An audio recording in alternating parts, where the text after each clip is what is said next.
Boa noite.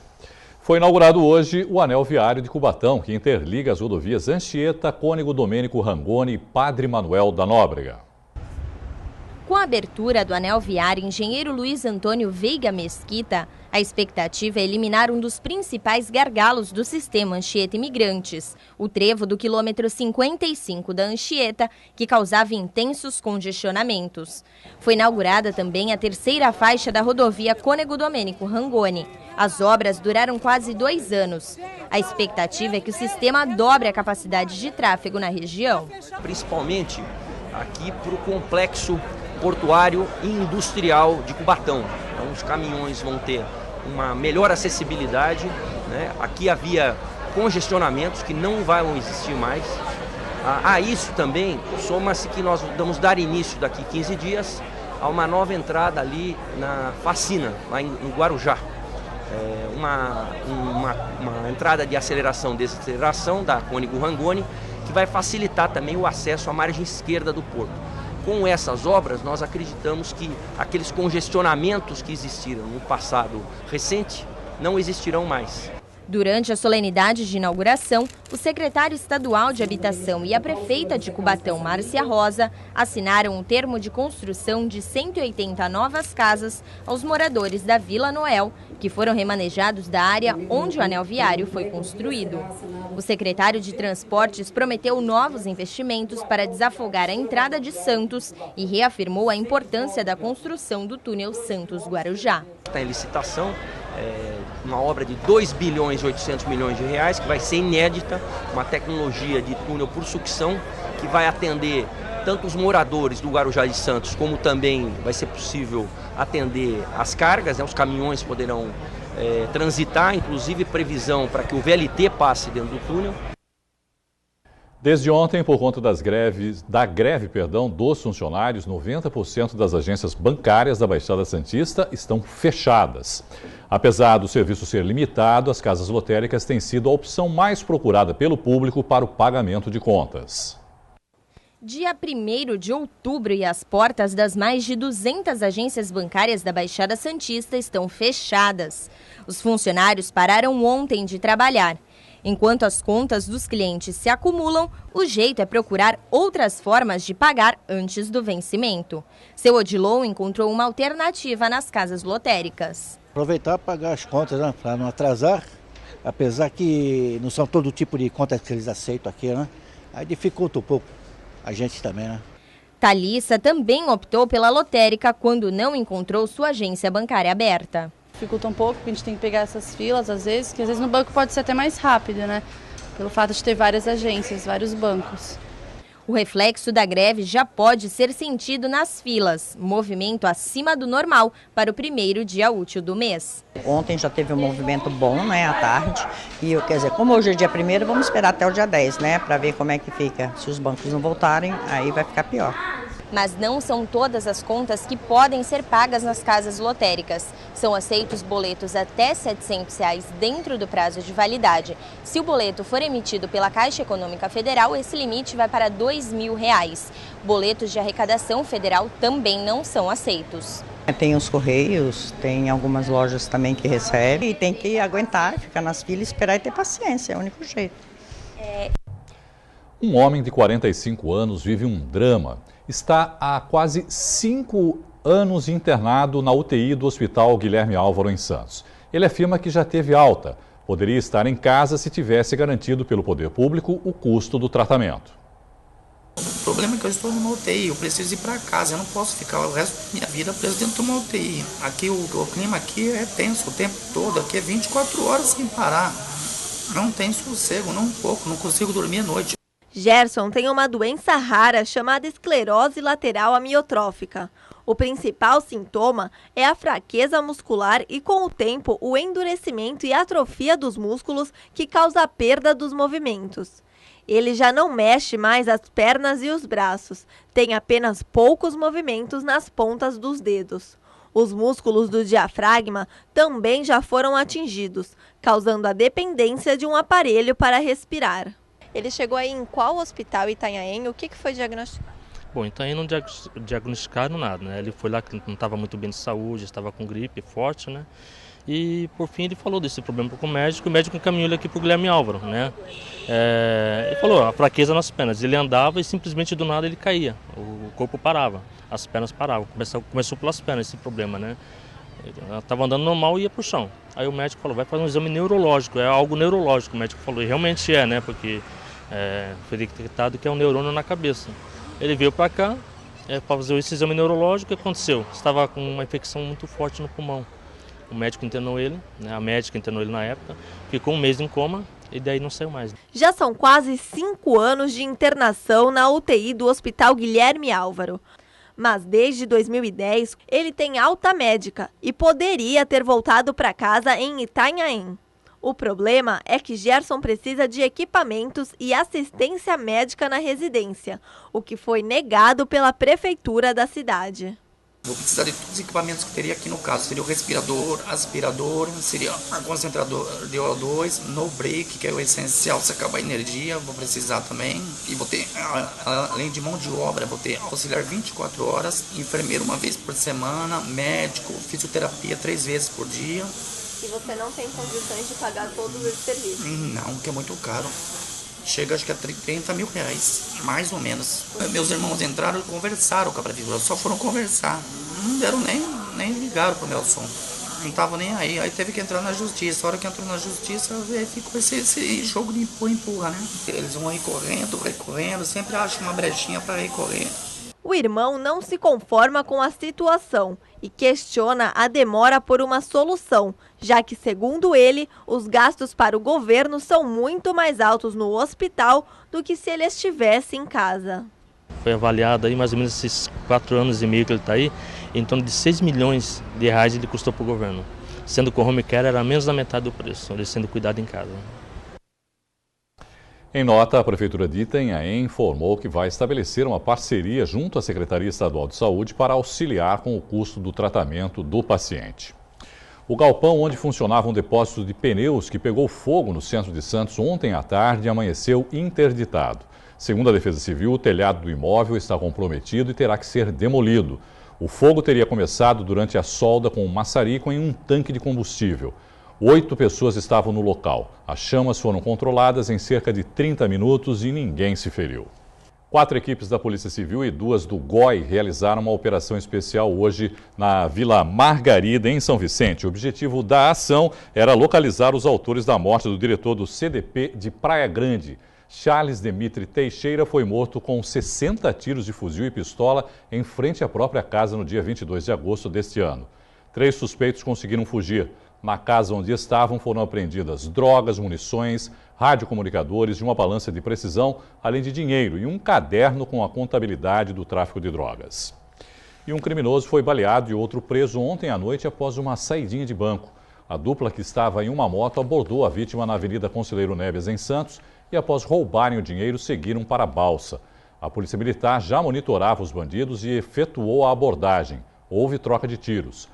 Um deles foi atingido, a arma foi apreendida e o dinheiro recuperado. A Polícia Civil investiga as causas do acidente que matou um manobrista de trem ontem no Porto de Santos. O corpo do trabalhador foi enterrado hoje de manhã no cemitério da Areia Branca. No velório, o presidente do sindicato da categoria pediu mais segurança.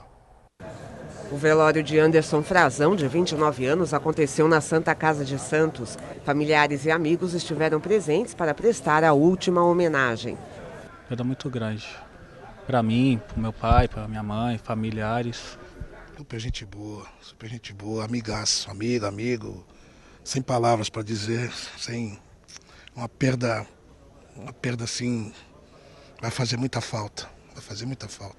O manobrista estava em pé na rua quando foi atingido por um caminhão que bateu num trem no Armazém 21 do Porto de Santos. A colisão ocorreu ontem pela manhã.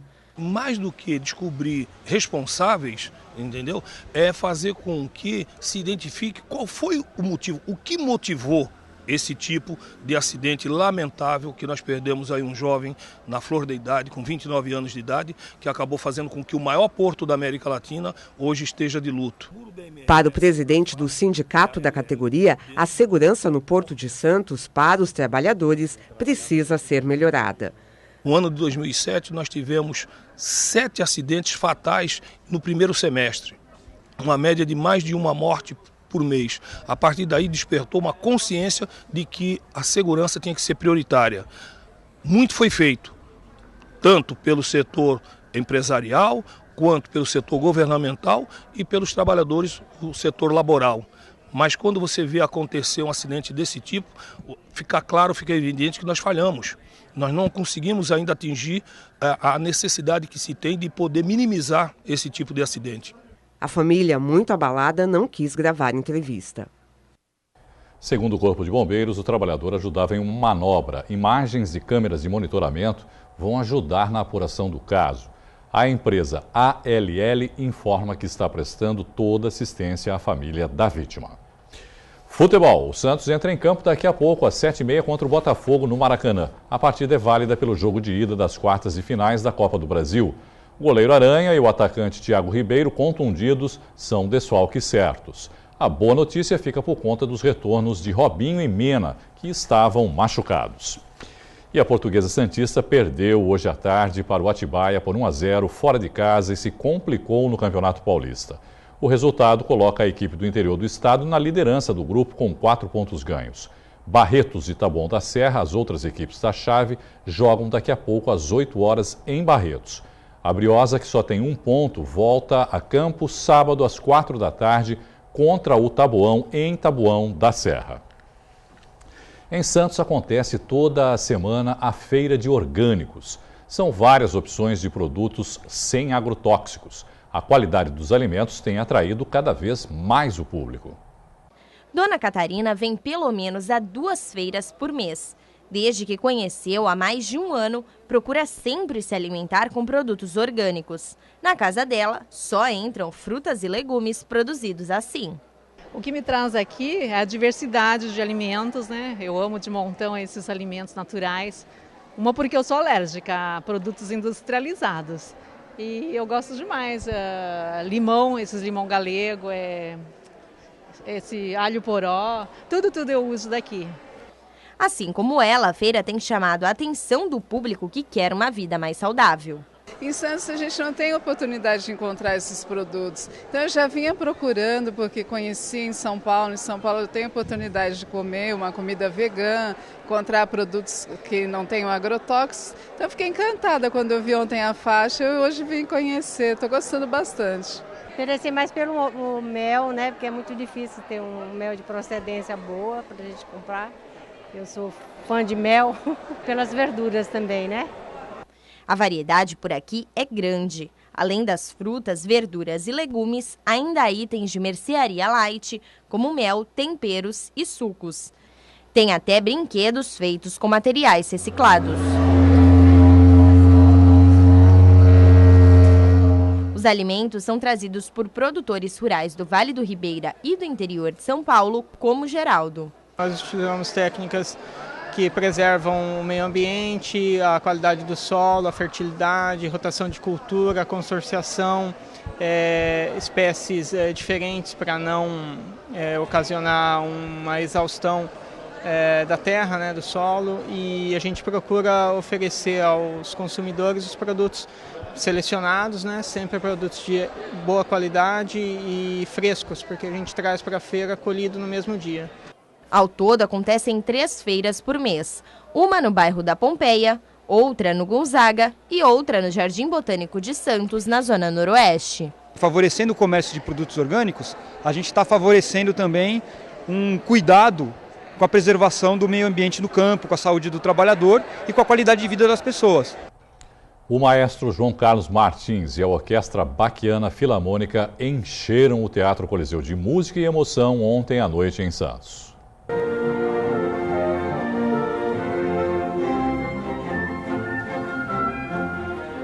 Emoção do começo ao fim. Quem assistiu à apresentação da Orquestra Baquiana Filarmônica ficou impressionado.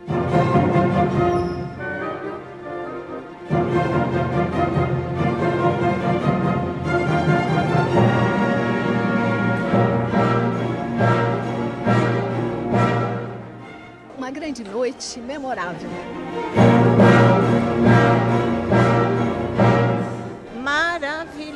maravilhoso. Não tem como descrever. Depois de 2 anos longe da cidade, o maestro João Carlos Martins voltou aos palcos de Santos. Para ele, se apresentar no Teatro Coliseu tem um sentimento especial. Aos 16 anos de 1956, toquei pela primeira vez aqui no Coliseu. Então é uma honra incrível voltar a esse palco que eu considero que faz parte da história cultural do Brasil. Foram quase 2 horas de concerto. A apresentação contou também com a participação do tenor Jean William.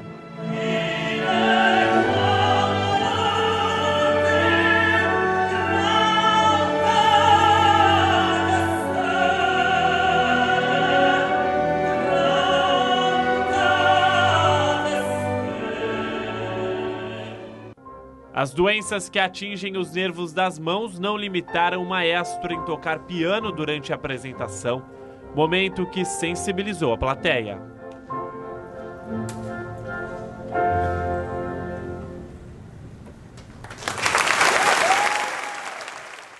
A surpresa para o público foi quando ele chamou 3 pessoas para brincar de ser regente por alguns minutos.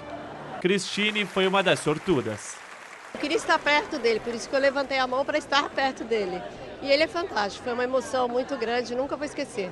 Para a dona Silvia, de 90 anos, a emoção foi maior ainda. Ela recebeu uma homenagem do maestro, que dedicou uma das músicas a ela. Na plateia, 4 gerações da família. Sou apaixonada por piano e nunca tive a condição de aprender. Então estou com 90 anos recebendo essa homenagem, está maravilhoso para mim, está emocionante. Como é que foi quando a senhora conversou com ele lá atrás?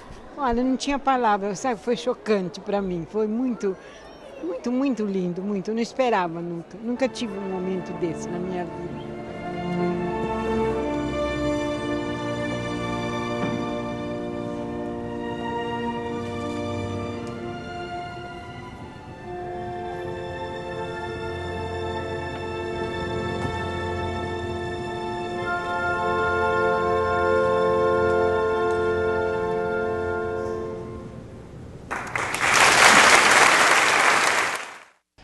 Inspirada em tipos bem brasileiros, a exposição Minha Terra, Minha Gente, do artista plástico Silvio Matos, pode ser visitada em Santos.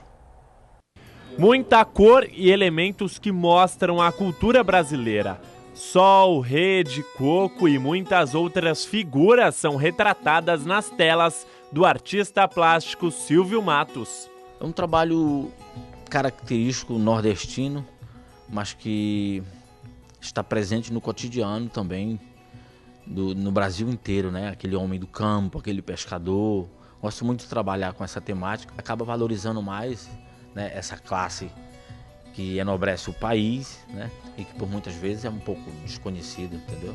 Nas obras de Silvio, o pescador é o personagem principal. Ele sempre é pintado de várias formas. O artista também recria quadros conhecidos, como a Santa Ceia de Leonardo da Vinci. É uma técnica muito particular que eu desenvolvi ao longo do tempo.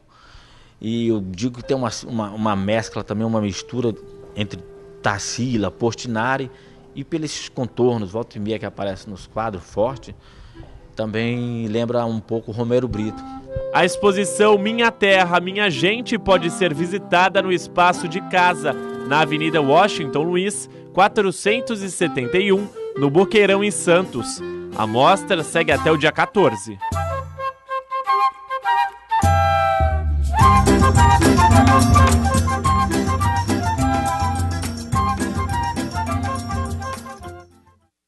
A edição de hoje termina aqui pelo Santa Portal. Você continua bem informado. Obrigado pela companhia, uma boa noite para você e até amanhã. Tchau.